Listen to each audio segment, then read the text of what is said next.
Starting the broadcast. The broadcast is now starting. All attendees are in listen-only mode.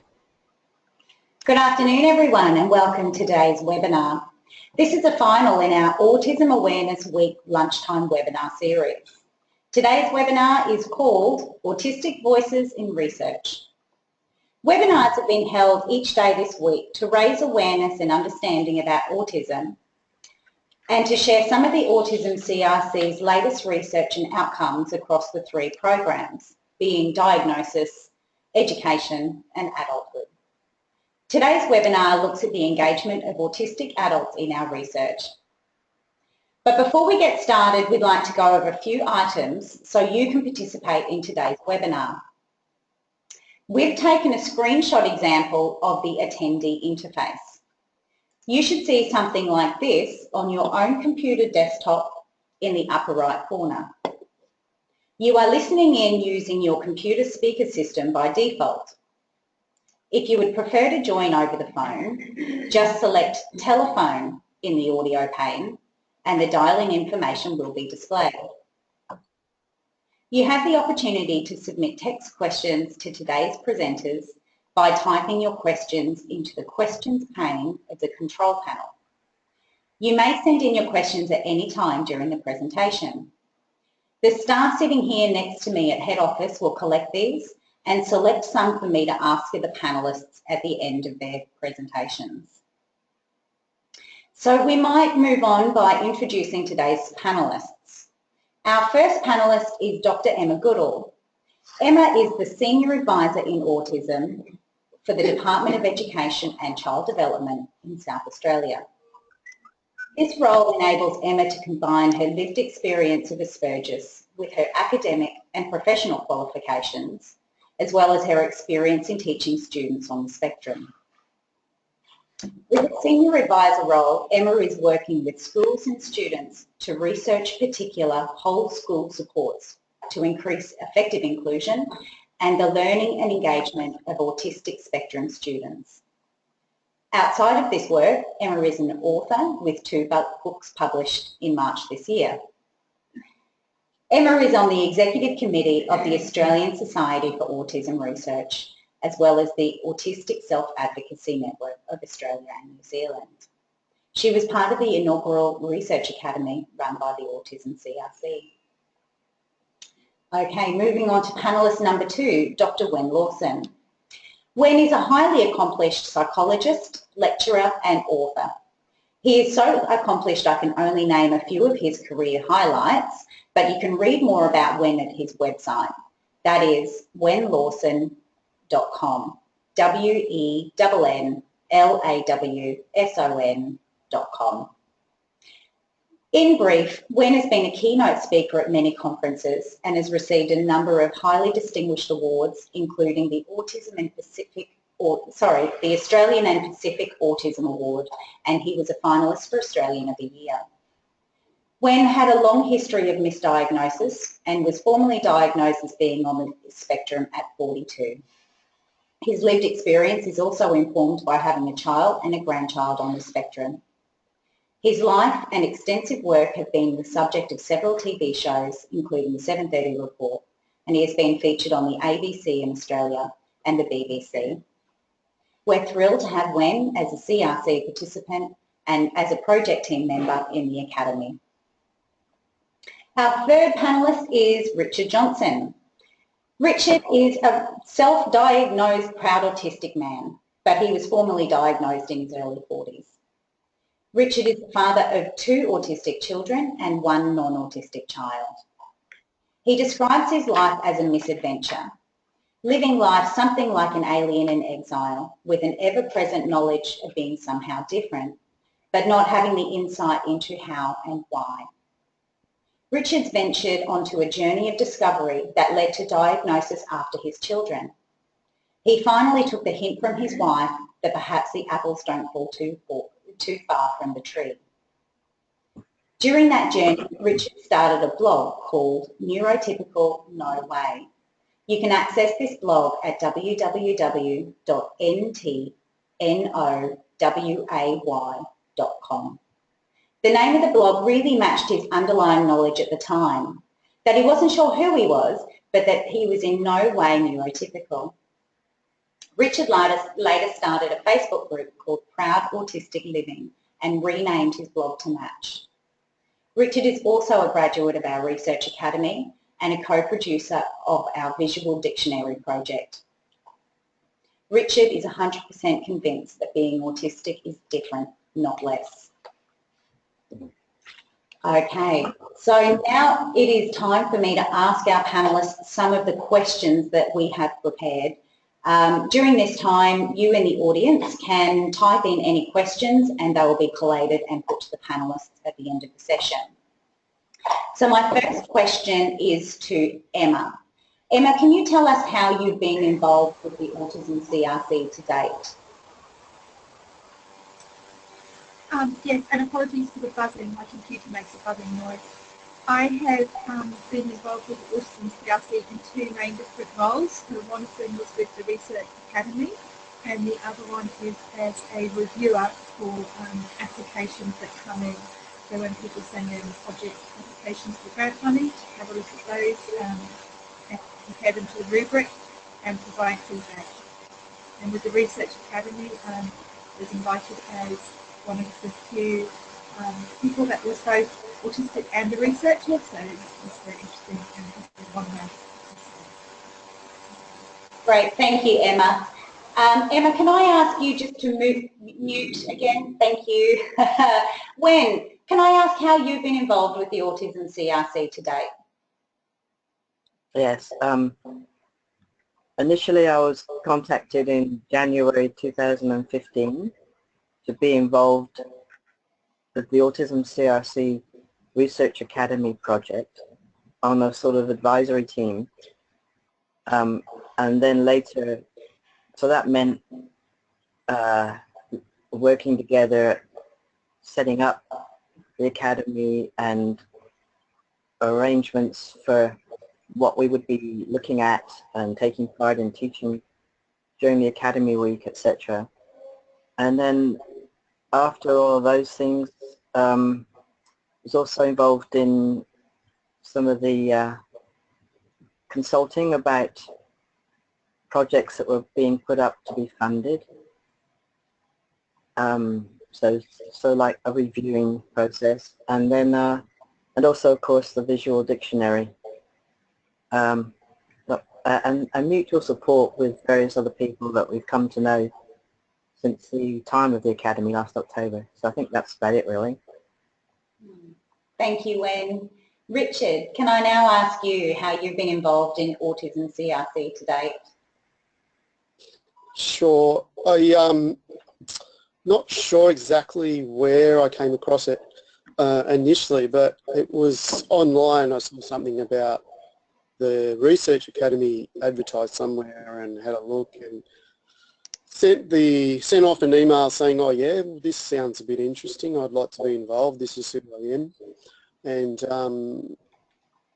kind of went from there. And so I had in some sort of back and forth communication mainly with you, Olivia, in the lead up, and then I remember arriving in Brisbane after some minor dramas with planes, but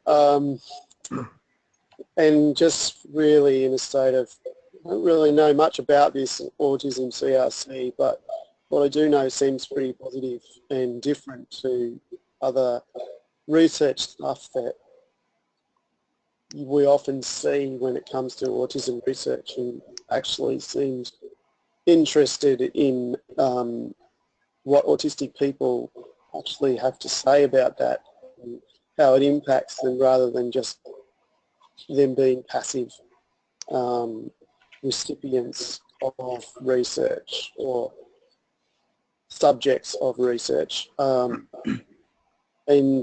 the most positive thing I think I felt in the lead up to that was that was in the communication back and forth with CRC, was that, hey, these guys actually are pretty serious about this. They're actually pretty serious about wanting us to be involved, to the point of the effort that they're going to make sure that the space in which we're going to be spending this next week is going to be as positive and accommodating as it can be.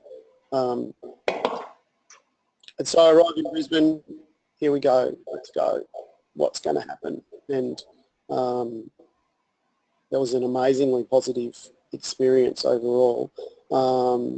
And since then I've been involved in the Visual Dictionary project. So not a lot of involvement yet, but I'm keen for that involvement to continue.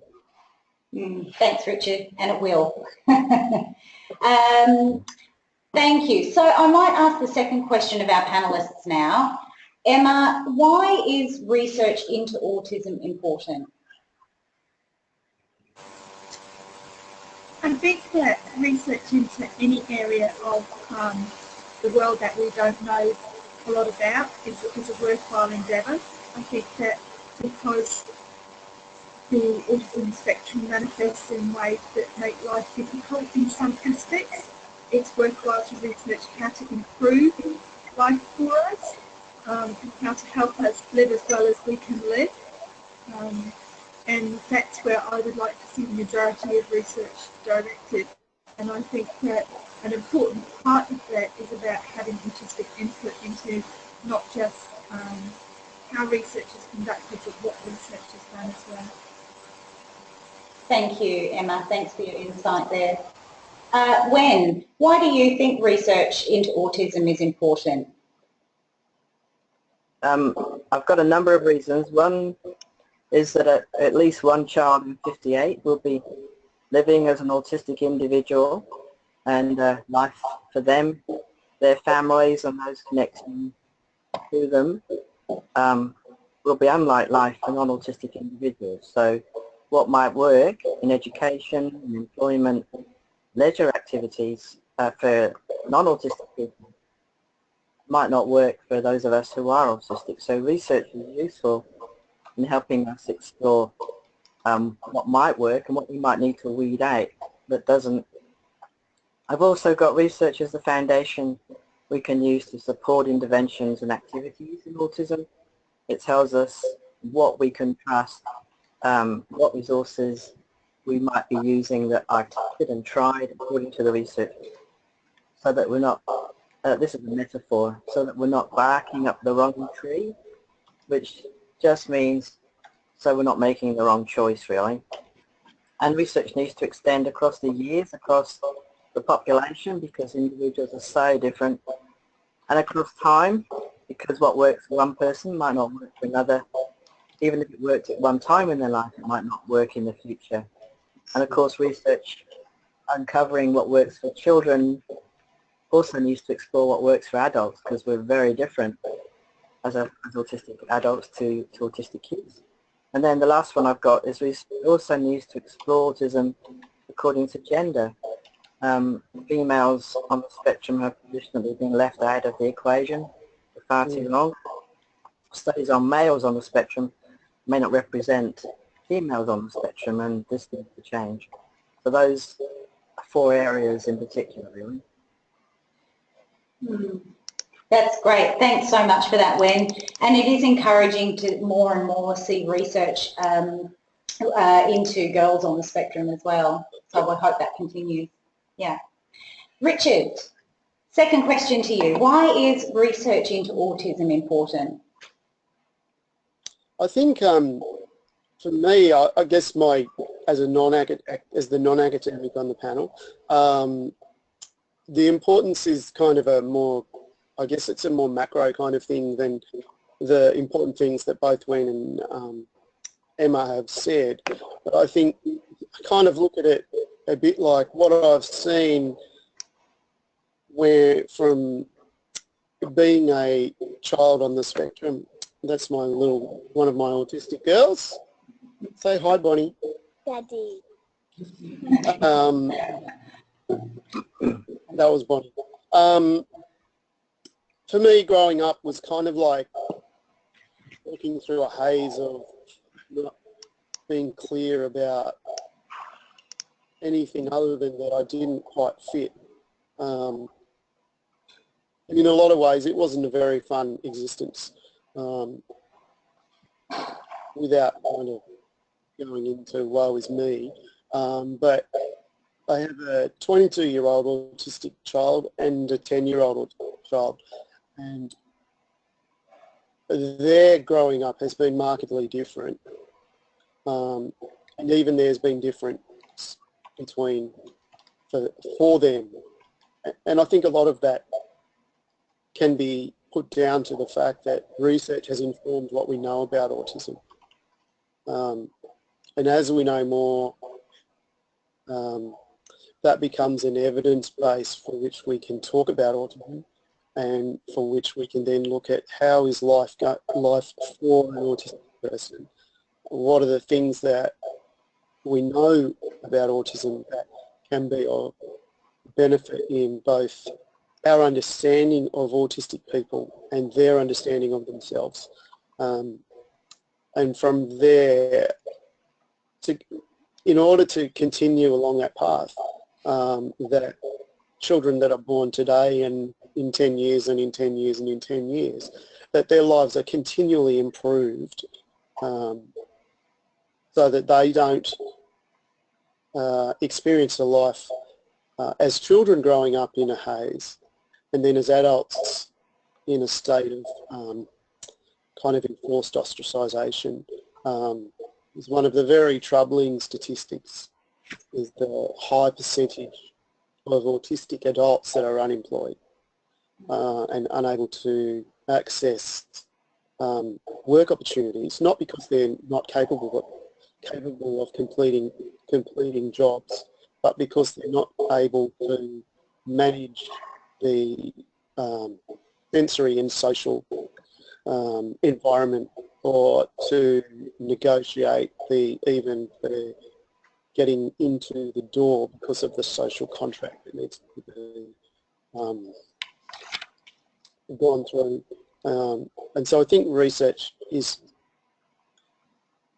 important in that it informs the future positive outcomes for autistic people and people that support them, rather than being about, where we often see research in the past seems to have been about what is it, how do we get rid of this autism thing, how do we account for it, and then how do we remove it. Rather, let's actually let's acknowledge the fact that this autism thing is here, that this autism thing is actually people, and how do we actually inform that to make their lives better. Yeah, no, thank you so much for sharing that, Richard, and it leads us really well into the next question for our panellists. And the next question is two-pronged in a sense. I'd like to direct this to Emma firstly. Emma, how will research transform lives of those on the spectrum, and what needs to happen for real change to occur? I think good research that is co-constructed with autistic has the potential to transform many autistic lives for the better and those of the whole community. Currently, many autistics aren't able to achieve their potential and in some cases struggle to live well as adults, whatever you mean by well. And research that is targeted at those real areas of need, for example, the interaction of anxiety and autism is an area that has the possibility to make huge positive impact on the autistic community. Research needs to be translational. It can't just be based in the lab, and it needs to acknowledge the fact that the spectrum is massive, and that what might be successful for one person might have no effect to be damaging for another. That the individuality of the spectrum means that we need an element of qualitative research in all research. Otherwise you end up with things that are statistically meaningful but don't actually translate into meaningful actions for making people's lives better. And I think that what's really needed for that to occur is what the CRC has started, which is to have ongoing conversations with autistics about what does this mean? What does that mean? How do we translate this to make a difference? And some of the findings from the CRC are already very good, and it's finding ways to translate them into practice that acknowledge differences in the way autistics understand and react to the world. Thanks, Emma. Wen, I would direct the same question to you, please. Can you tell us how you think research will transform the lives of those on the spectrum and what needs to happen for real change to occur? Yeah, well, ditto to everything Emma says. I've got research theory needs to be the base for practice, but it cannot replace practice, only inform it. What needs to happen is that the outcomes from research need to be taken up and implemented in the daily lives of AS individuals, and that's quite a difficult thing. Research is often out there somewhere in the world of academia and isn't made readily available to everyday practitioners, so that has to change. It's only when this happens that lives can be transformed. For example, I've got here, once we knew that left-handed individuals needed equipment to enable them to live fully as left-handers, we understood the need for left-handed scissors and desks and guitars, etc. To be designed for the use by the dominant left hands. So, for example, knowing about sensory discomfort in AS allows us to argue for appropriate sensory environments and sensory protection that allows individuals to be comfortable so that they can learn things like Erlen lenses and ear defenders. And we have to be able to show from the research that these things really are important. They're not just a fad, they're not just something that people with autism talk about without actually being made available. Our kids, just like young people might need a wheelchair, and not just children, of course, it's true for adults as well, they need these things in their lives so that they can be available for learning. And research has to inform that, and then we have to make that accessible. And somehow, I guess through advocacy, through people speaking up, taking on that middle role, maybe involved in even co-production, that we can therefore, as co-people involved in the studies, make it clear from a lived experience as well as a research experience that this is absolutely necessary, just like someone's wheelchair or white cane might be. We need these things, so that's very, very important. Thank you, Wen. Thanks. Richard, same question for you. How will research transform the lives of those on the spectrum, and what needs to happen for real change to occur? I think I can't particularly address the first part of the question as just due to my own level of not real involvement in that area of research and practice. But I think from the second part of the question, I think if it's going to inform in a way to improve the lives of autistic people, then it must include autistic people. If it doesn't, it's just like totally missing the point, because the reality is that if an autistic person isn't in some way informing whatever the results are, whether it be qualitative or quantitative, whatever, it doesn't really matter. If there's not an autistic person able to say, well, what you've got there, this is how that impacts me as an autistic person. Obviously, I'm just one autistic person, but if that's not taken into account, not necessarily just my experience of that and my insight into that, but preferably a number of autistic people, then really what's the point? How does a non-autistic person understand the implication of what that says to an autistic person? they can't put themselves in those shoes. They can't really have real insight in that. It's not a judgment thing, it's just a reality thing.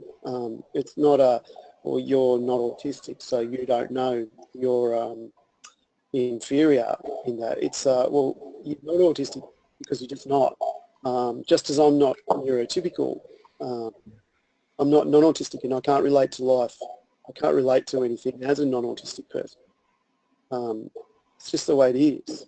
It's not sure if I'm making any sense with that answer or not, Olivia, but No, just in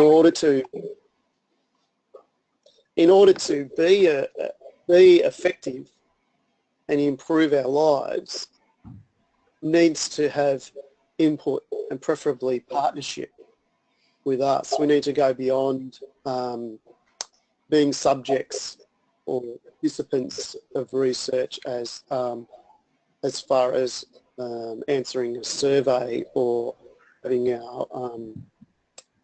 our sleep patterns measured or whatever it is, and actually be a part of the looking at this data and saying, what does this mean and what are the implications for that?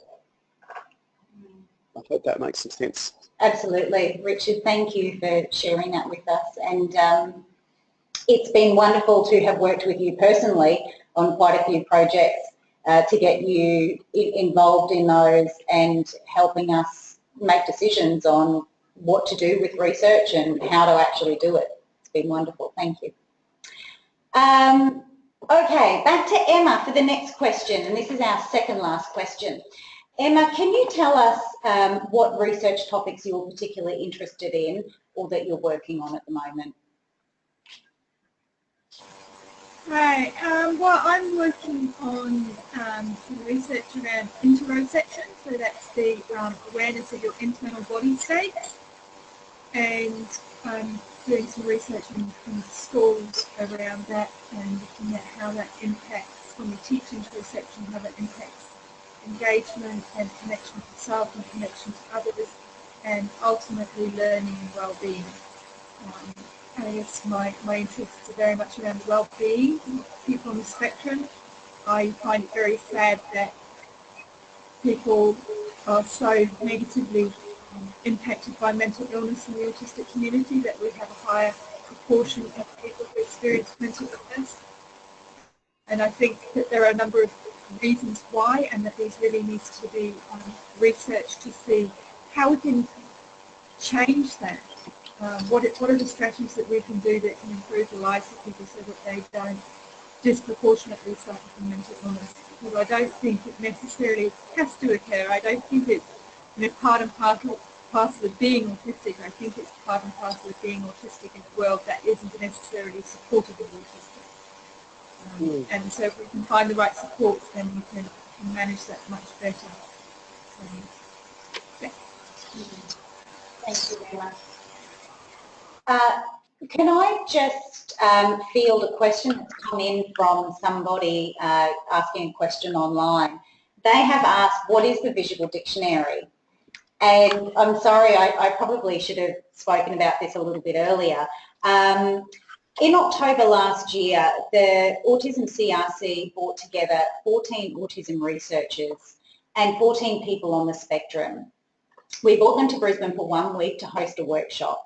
The purpose of that workshop was to enable peer research or co-production to be a reality in CRC research. So that means that we have both researchers and people on the spectrum making decisions about research, right from what should be researched, participating on an equal basis through the research process, right through to co-producing the research findings.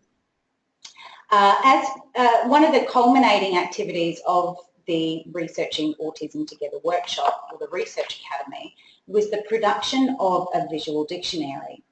The purpose of the visual dictionary is so when there are other people on the spectrum who are interested in being involved in research, we have a really accessible dictionary for them. So it was a privilege for myself to work with both Gwen and Richard on the Visual Dictionary, and we hope to have that available on the CRC website within 2 or 3 weeks. I hope that answers the question. Sorry to sidetrack everyone. Can I ask the same question of you that I just asked Emma? What research topics are you particularly interested in, or you're working on yourself at the moment? I have a few areas in autism. I'm keen to research. For example, I'm keen to explore ways to increase attention in autism. At the moment, something called RTMS, which stands for Repetitive Transcranial Magnetic Stimulation, is looking to be offered an intervention that might help do this.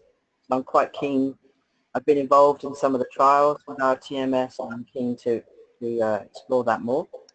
I would like to see if it works best when used in conjunction with an individual's passion or interest, because from what I've studied already, it seems to indicate an increase in gamma connectivity.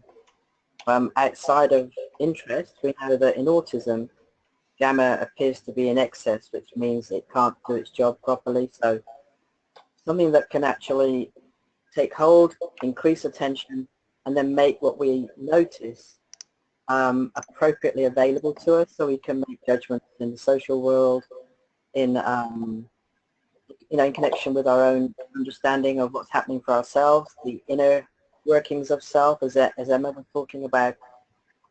So that's one thing. Another area I'm keen to explore concerns about is that of object permanence and that delay that seems to be occurring in autism. This is an ability to understand that something is still present even when it can't be seen. And I noticed this in 2 of my autistic grandkids playing hide and seek, for example. One child was hiding, so the other child, she wasn't hiding, she was terminally absent. She was gone forever, and it was terrifying. And even though we attempted to define the term hiding and practice it to show that she was still there, she was just behind a chair or in a cupboard, etc., the concept of permanence and that ability to note when something is still there, like the sun, it's still shining even if it's behind the clouds, it wasn't there. And we're talking about grandchildren aged 8 and 6. This is a cognitive resource ability that should be present in children, at least within the first 12 months of life. So I'm real keen to explore that. I'm also keen to explore plasticity in adults with autism. It seems that in typical people, as they get older, plasticity of the brain, or that ability to adjust to change, adjust to varying situations, to remember things, that gets less. But it seems that in autistic people, it increases as we get older.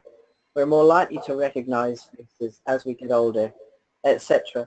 So I'm really keen, because all of these things impact on quality of life, and any way I can to explore these things, I'll be exploring how I can do that. Thank you. Thank you so much, Wen. And for those of you who are interested in ageing and autism, Wen has recently published a book on that. Wen, is that available now? Oh yes, it is. Fantastic. Do you want to plug the name of it? Oh, something like Autism Spectrum and Aging, a guide, and it's published by Jessica Kingsley. So if you Google Jessica Kingsley web, or check Wen Lawson as an author, you'll see that book there. It should be available at any good bookshop and through Amazon. Excellent, thank you, Wen. It just came to my mind as you were talking about plasticity and ageing that I'd read something about that in your latest book. Thank you. Richard, moving on to keeping with that question, what research topics are you particularly interested in? My kind of focuses are, one's a bit selfish, I think, and one's this is around work and employment, and I think there seems to be a lot of good stuff being done, and I know Emma's been involved in writing some stuff around this, I think recently, or I might be getting my people mixed up, but in regard to not just the idea of getting young adults into employment, but autistic people that are in their 30s and 40s who have had a likely history of a spotted work history, and I include myself in that, obviously. I think the longest I've ever maintained a continuous period of employment is a little over 2 years. But the common theme for me is not an inability to do the job, but an inability to maintain the social contract of the workplace. It's like I can maintain it for some, or X amount of time, but then it becomes unmanageable. So from that point of view, I'm interested in seeing some work being done in how is it that we both support autistic individuals in not just negotiating that hidden curriculum of finding and getting a job, but in actually keeping a job and pursuing a career trajectory of some description, and a career trajectory that is what they want, not what a corporate culture particularly says they should have. Because I think another part of that is, I think you do see some autistic people that in the stereotypical sense, like in the IT industry, which is a stereotype that autistic people, particularly Asperger's people, are, they're IT professionals. But I think one thing that's become clear to me in talking to people is that they can do really well in those kind of fields where their expertise in an area is really beneficial, but then they're pushed on a trajectory that then puts them into managing people, and that's where it all goes to pot, because they suddenly not actually engaged in where their expertise and excellence is, but in an area that's actually a difficulty and a struggle. So I guess that's one area of interest to me. The other area of interest to me is that in the idea of the whole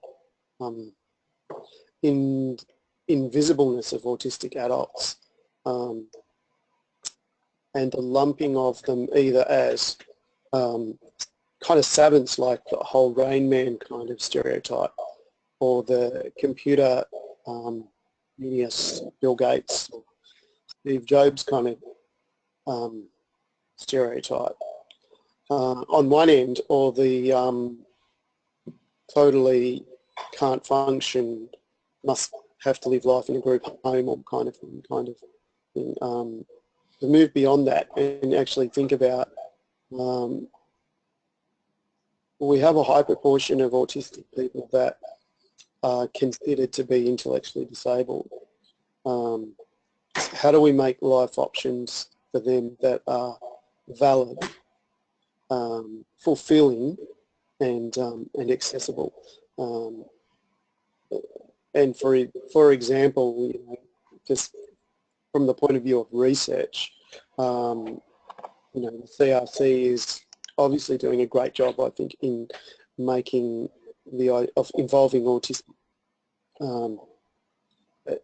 How do we go about then making that great research actually accessible for autistic people who are not cognitively able to pick up a research paper and read it and understand it? How do we actually make that and accessible film for all autistic people, not just those autistic people that happen to be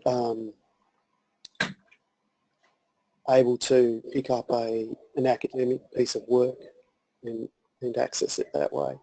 So I guess I'd love to see some way of making those things available. Wonderful. Thank you, Richard. I really appreciate that. Okay, so last question for the panel before we move on to our audience questions. If I can start with Emma, if you had one message for the general community about autism, what would that be? So my message would be that autistic children grow into autistic adults, and that with the right support you can live very well, and that you can tell absolutely nothing about the potential of an autistic child. A child that is verbal at 3 and can read and write may be the child that ends up unable to work due to anxiety, and the child that is completely non-verbal at 3 may be the child that is a fantastic parent, runs a big company. You just can't tell the potential of a child on the spectrum, and I think it's so important that we understand that the support needs and strengths are both equally visible often, and that you have to work to understand both the strengths and the support needs of autistics, whether they're children or adults. And if you work with the autistic community, we'll get there much more quickly to make sure that we can all live really well. Thank you, Emma. Emma, while I'm still directing a question at you, I've just received a note saying that one of your books that's recently been published covers relationships in the workplace, something that Richard was just talking about. Can you give us the name of that book, Emma? Yeah, look, I'll hold it up to the webcam. Fantastic. The Autism Spectrum Guide to Sexuality and Relationships. Understand yourself and make choices that are right for you. Thanks, Emma. So that isn't actually just about intimate relationships. It's everything from gender identity right through workplace and family relationships, and how to know when relationships are positive and healthy and not, to dating and intimate relationships. Thank you, Emma. Okay, Wen, the same question for you, please. If you had one message for the general community about autism, what would that be? Well, ditto to everything Emma said. Autism is a very, very wide spectrum, and people are on that spectrum at different places and in different times in their life. So accept us rather than judge us. Embrace us, figuratively, not literally, so we can face tomorrow together. Learn from and with us, rather than the thinking that we need to learn from just the typical world, because we're not normal, and I hate that term. What's normal for us is just very different. If we share in learning together, then true co-production, cohabitation can occur, and we can become truly productive co-producers in building a world that we can coexist in and all share. But it has to start with non-judgmental acceptance of who we are, where we are, rather than preconceived ideas of where we might be going. So ditto to everything Emma said, really. Thank you. Thank you so much, Wen, for adding on to that. Richard, do you have one message for the general community about autism? Yeah, the use of phrase that's pretty common is, ditto to what Emma and Wen have said, but also just, I guess to harness that is just, we are different, but we are not less. And accommodation is acceptance. And it might sound like a big thing to accommodate us, but a reward for accommodating us in what we can give is really valuable. It's to business and to education and to all these circles. Accommodation can seem like a real chore, but nothing of value is free. And what we have to offer the world as coming outside of the box to things is actually of value. So I guess my message is the same. Let's get past the narrative of autism as something negative and something to be shunned or eradicated or removed or hidden, and to acceptance and celebration of what it actually can give and provide, to not just to the autistic community, to the community at large. Wonderful. Thank you so much, Richard. Now that's the end of all of the questions that I had prepared for you, but we have them rolling in from the audience. So I'm not sure the best way to do this, whether if I just ask the first question, you can all have a think about it and perhaps just start talking if you'd like to answer that question. So the first question is, do the panellists have 2 pieces of advice to give researchers to better include autistic voices? I'll read that one again. Do panellists have 2 pieces of advice to give researchers so they can better include autistic voices? Emma, please. Emma. Yes, I think that the best way to do it is to liaise with someone who's in research or just your local autistic community right at the very beginning when you're drafting your proposal, to make sure that your research proposal is going to produce research that is useful and meaningful, because sometimes the proposal puts forward a methodology, for example, that is fundamentally flawed because it misses how autistics interpret the world, and so the data that is collected is then wrong. And I think that's one of the best ways to do it. And just say, if you've never worked with us before, look, I don't know any autistic adults, I've never worked with you, how can I work productively with you? Yeah. Thank you, Emma. So start early. Before any proposals, engage with the autistic community to make sure your proposal will be fully accurate and reflective of the needs of people on the spectrum. Thanks, Emma. Yep. Wen?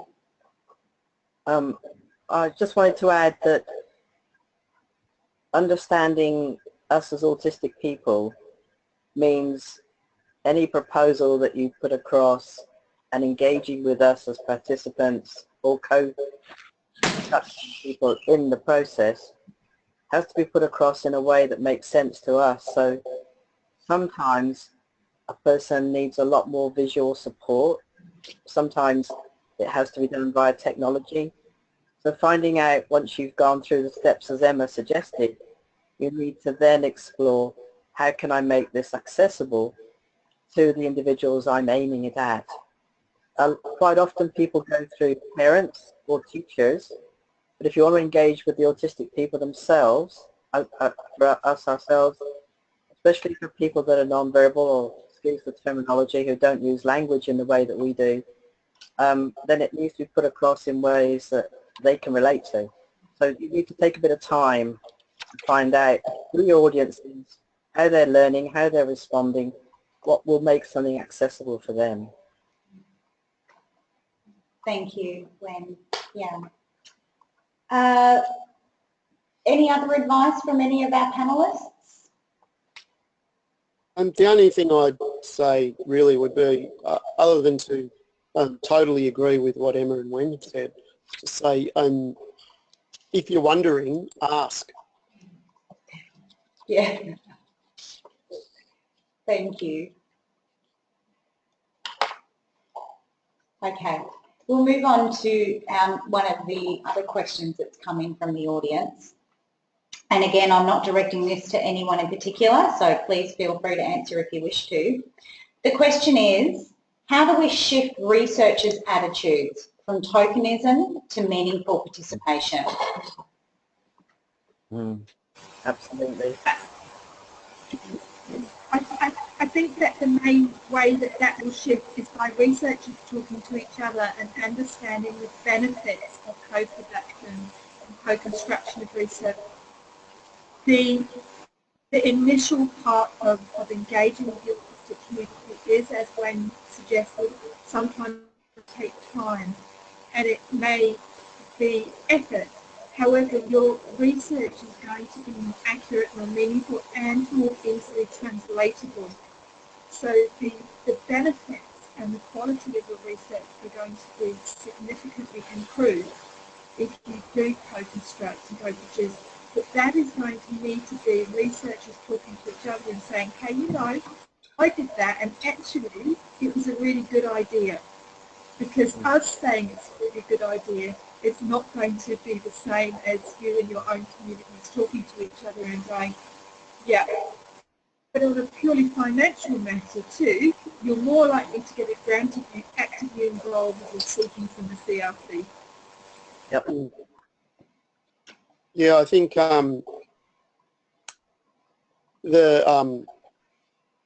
you kind of have, I think researchers that are involving autistics just need to be pretty evangelical about it with their peers and talk it up. And talk it up about, not just talk it up because it was a fun thing to do, but talk it up about how actually valuable it was and how it enhanced what they did. And I guess to understand too, I suppose that Rome wasn't built in a day. It will take time.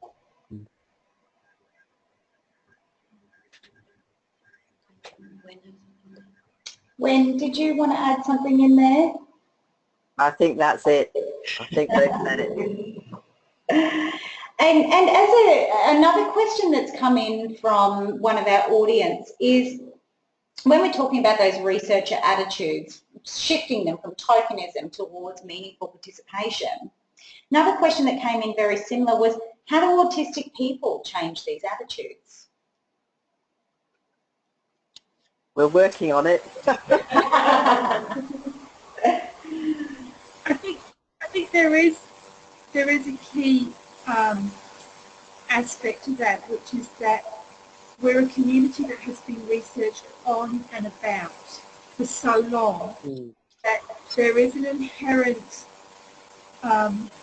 fear in the community that our voice isn't going to be heard, that we're not going to be seen as valuable, and that things like the CRC Research Academy are putting out there that actually we are capable as a community of doing this, and we can do it, and we do bring value and add value. And that's where people like Richard, Wen and I can go, and the other person that can talk to more autistics and say, hey, you know, if you're interested in something, contact your local university, your local researchers, put out that you're interested in this and why, and see what happens. So I think we are doing our bit from this side as well. Yep. Yeah, absolutely.